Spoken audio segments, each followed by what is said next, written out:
নমস্কার, আমি অধ্যাপক শ্রী শিবাচার্য চলে এসেছি। আজকের আমি আলোচনা করব 2024 সালের দিনগুলো সিংহ রাশির জাতক জাতিকার কেমন কাটবে। সিংহ রাশির জাতক জাতিকার রাশিফল এই 2024 সাল। 2024 সাল মানে নতুন বছর আসছে। প্রত্যেক মানুষের মধ্যে একটা আশা জন্মায় যে এই সালে আমার জীবনে কেমন উন্নতি হবে, এই সালে কি আমি কোনো আর্থিক উন্নতি করতে পারবো। অনেকের ইচ্ছে হয় যে আমি কি চাকরি পাবো, অনেকের ইচ্ছে হয় আমার সন্তানকে বিয়ে দিতে পারবো, অনেকের ইচ্ছে হয় কি আমার সন্তানটা কি সুস্থভাবে আসতে পারবে বা আমার ইস্যু হবে। এই চিন্তা ভাবনা কিন্তু প্রত্যেকের মানুষের মধ্যে একটা দেখা যায়। তো সেটি আমি আলোচনা করব। তার আগে আপনাদের একটি কাজ করতে হবে যে আমার চ্যানেলটাকে একটু সাবস্ক্রাইব, লাইক এবং শেয়ার করে রাখতে হবে, মানে পরবর্তী পর্বগুলো দেখার জন্য। পরবর্তী পর্ব মানে কিছু না কিছু একটা চমক। শিবাচার্য, আমি শিবাচার্য, আর শিবাচার্য আছেই মানে কিছু না কিছু জ্যোতিষ বিষয় নিয়ে আলোচনা। এটা প্রত্যেক মানুষের মধ্যে এই আশা। আমাকে কমেন্ট করে জানান যে আপনি এমন এমন জিনিস জানান যেগুলো জ্যোতিষ শাস্ত্রের অনেক জ্যোতিষী এটা আলোচনা করেন না। কিছু কিছু পুঙ্খানুপুঙ্খ ঘটনা যেটা আপনি তুলে ধরেন। তো জ্যোতিষ আমি চেষ্টা করি যে আপনাদের সামনে তুলে ধরার জন্য। যেহেতু আমারও শেখা হলো, আপনাদেরও শেখা হলো, আমারও জানা হলো, আপনাদেরও জানা হলো। জানার শেষ নেই, মানুষের জানার শেষ নেই। তো আমি যেটা আলোচনা করলাম যে এই সিংহ রাশির জাতক জাতিকার রাশিফল 2024 সাল। 2024 সালের সংখ্যা তত্ত্বের ডিস্ট্রিক্ট নাম্বার হচ্ছে 8, মানে 8, আর 8 হচ্ছে শনি গুরু। শনি গুরুই কিন্তু সংখ্যা তত্ত্বে 8, মানে 8 নাম্বারটা হচ্ছে 8। তাহলে শনি, আর এদিকে সিংহ রাশির অধিপতি হচ্ছে, সিংহ রাশি হোক আর লগ্ন যাই বলো, লগ্ন সাপেক্ষ হোক, অধিপতি হচ্ছে রবি। তাহলে শনি রবি কিন্তু বন্ধুত্ব গ্রহ নয়, পিতা এবং পুত্র। পিতা এবং পুত্র, রবি হচ্ছে পিতা, শনি হচ্ছে পুত্র। তাহলে পিতা পুত্র, এই শনি রবি যুক্ত হয় কিন্তু বীজযোগ হওয়া মানে পিতা পুত্রের মধ্যে একটা সংঘাত, মানে এরকম একটা সমস্যা আসবে। তাই বলে যে এই সিংহ রাশির জাতক জাতিকার জীবনে কিছু না, এই সমস্যাটা থাকলেও কিন্তু সে জীবনে গেনার হতে পারবে। কিছু কিছু ক্ষেত্রে যোগ দেখা যাচ্ছে, বিশেষ করে নবমে বৃহস্পতি অবস্থান, আর বৃহস্পতি অবস্থানেই কিন্তু সিংহ রাশিকে আর্থিক উন্নতি, ভাগ্য উন্নতি, পৈতৃক সূত্রে অর্থ লাভ, উচ্চশিক্ষার যোগ, এগুলো কিন্তু এই 24 সালে কিন্তু দেখা যাচ্ছে। আর তার সঙ্গে বিদেশ ভ্রমণ, বাইরের দেশে, সেটা বাইরে যাওয়া, সেটা পড়াশোনার ক্ষেত্রে হোক, কর্মসূত্রে হোক, চাকরি সূত্রে হোক, যে কোনো ক্ষেত্রে কিন্তু বিদেশ ভ্রমণ কিন্তু দেখাচ্ছে এই সিংহ রাশির জাতক জাতিকার। এইটা কিন্তু 24 সালে এটা কিন্তু হবেই, মাস্ট। আর কি হবে? চাকরির যোগ, বিশেষ করে নবমে, মে মাসে আবার বৃহস্পতি দশমে আসবে, অর্থাৎ নবম দশমের সঙ্গে যখনই যুক্ত হবে বৃহস্পতি রবি, এগুলোর সঙ্গে যুক্ত হয়ে কিন্তু একটা সরকারি চাকরির কিন্তু একটা সুযোগ আসছে।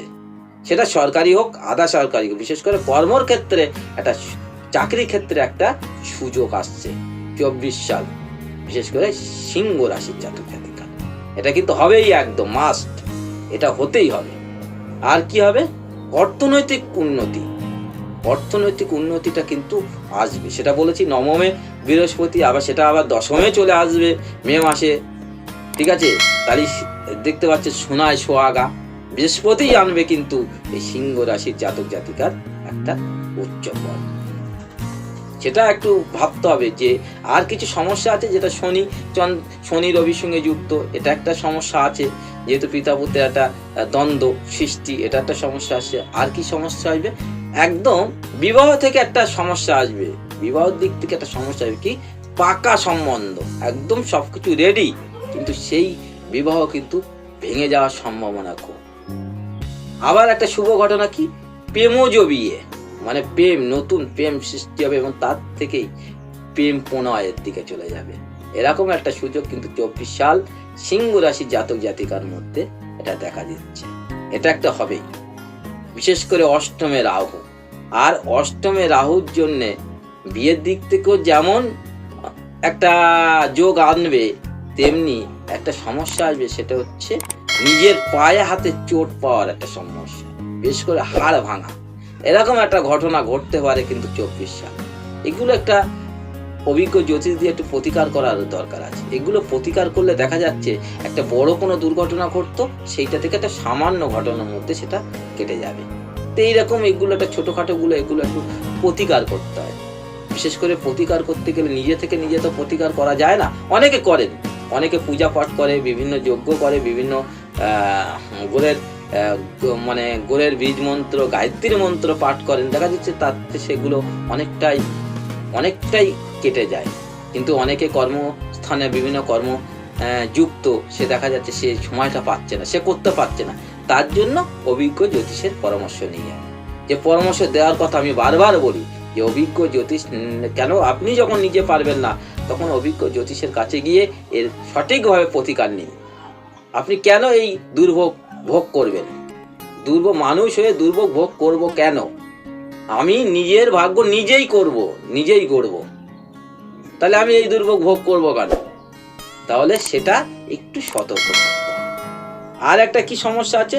সমস্যা হচ্ছে যে নিজেদের মধ্যে একটা বন্ধুত্বের মানে একটা পার্টনার ব্যবসা যারা করবে, পার্টনারশিপে ব্যবসা করবে, কিন্তু এখানে একটা ঠকানোর ব্যাপার আছে। মানে সে দেখা যাচ্ছে লাভের অংশ বেশি নিয়ে আমাকে ঠকিয়ে নিচ্ছে। এই সিংহ রাশি জাতক জাতিকার কিন্তু 24 সালে এরকম ঘটনাটা ঘটবে, তার থেকেও একটা সতর্ক। আর কি, আর একটা সমস্যা আসবে, সেটা হচ্ছে ভুল নির্দেশনায় বিবাহ। অনেকে দেখা যাচ্ছে যে মেয়ের বাড়িতে হোক বা ছেলের বাড়িতে, পাত্রের বাড়ি হতো বা পাত্রীর বাড়িতে হোক, কিছু কথা গোপন রেখে বিবাহ ঘটাবে এবং বিয়ের পরে সেটা কিন্তু জানাজানি হয়ে যাবে। এরকম একটা ঘটনা কিন্তু এই 24 সালে কিন্তু ঘটতে পারে, বিশেষ করে সিংহ রাশির জাতক জাতিকা। এগুলোও কিন্তু একটা গ্রহের পেশ, এই গ্রহ পীড়িতর ফলেই কিন্তু এই ঘটনা ঘটবে। তা তার যদি সঠিক প্রতিকার করা হয় তাহলে সেগুলো ঘটবে না, তার থেকে আপনি মুক্তি পাবেন। তার জন্য নিজে থেকেই তো করতে হবে। তো আমি যেটা আলোচনা করবো যে সিংহ রাশি আলটিমেটলি খুব একটা খারাপ নয়। এবার কিছু উপরি ইনকাম দেখাচ্ছে, সেটা হচ্ছে লটারিতে হতে পারে, সেটা হচ্ছে কোনো মানে অপূর্ণ সম্পত্তি, যেটা যাচ্ছে পড়ে পাওয়া মাসিক আমরা যেটাকে বলে থাকি। দেখা যাচ্ছে পুরো সম্পত্তি থেকে কিছু অর্থ, দেখা যাচ্ছে মামার বাড়ি বা মামার বাড়ি, এরকম ধরনের একটা সম্পত্তি থেকে মানে কেনা বেচা থেকে অর্থ আসতে পারে। এটা সিংহ রাশি জাতক জাতিকার কিন্তু আসবে। আর যেটা সমস্যা হবে, বাবার সঙ্গে একটা দূরত্ব সৃষ্টি হবে, যেটা একটা সংঘাত হবে, মনোমালিন্য।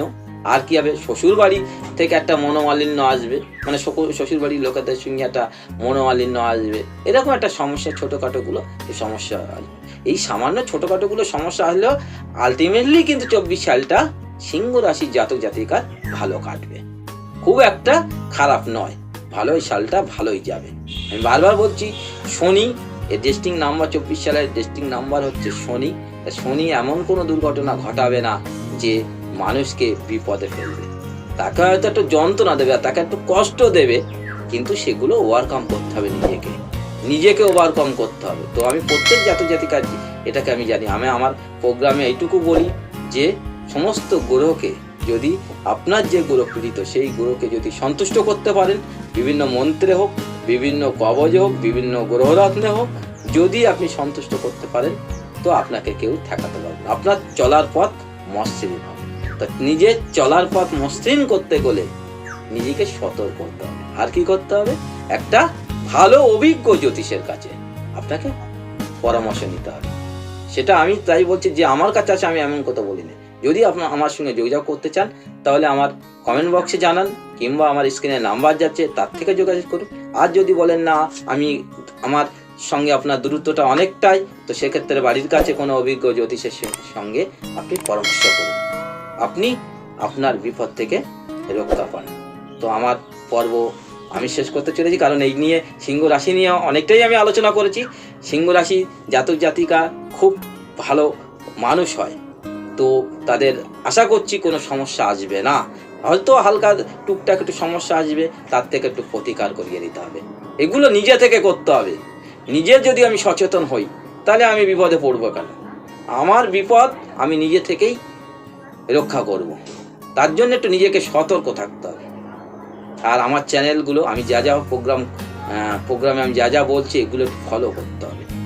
তাহলে দেখবেন আপনার আর কেউ বাধা সৃষ্টি করতে পারবে, আপনার পথে কেউ আর বাধা সৃষ্টি করতে পারবে না। তো সকলে ভালো আছেন, সুস্থ আছেন, ভালো থাকুন, সুস্থ থাকুন। নমস্কার।